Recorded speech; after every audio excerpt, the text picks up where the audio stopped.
A London-bound Boeing 787, a devastating crash, 260 lives lost and dozens of families shattered. The Ahmedabad plane crash was nothing short of a nightmare, and now the nightmare has deepened. Grieving families, still struggling to cope with the sudden loss of their loved ones, are now facing an unthinkable reality. The remains of their loved ones were wrongly identified before being flown home. Yes, this is not speculation.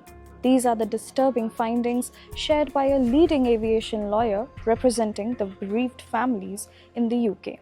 According to media reports, in one harrowing case, relatives were forced to cancel a funeral after being told the coffin they received contained the body of a completely different person. In another, remains of more than one crash victim were reportedly placed in the same casket, a horrific error only discovered when the bodies had to be separated just before burial. These revelations have come to light ahead of Prime Minister Narendra Modi's crucial two-day visit to London on Wednesday, where he is set to meet UK Prime Minister Keir Starmer and sign a historic free trade agreement. The distressing mistakes were uncovered when the inner West London coroner, Dr. Fiona Wilcox, ordered DNA verification of the repatriated bodies, comparing them with samples provided by the grieving families. The Boeing 787 Dreamliner was headed to London when it crashed into a medical college shortly after takeoff from Ahmedabad airport on 12th of June.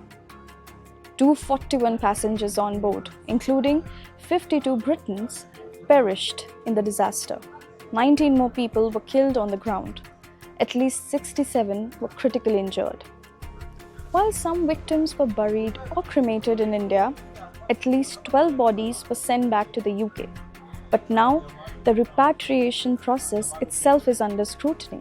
For families who've already lost everything, to be told their goodbyes were not even made to the right person is beyond heartbreaking.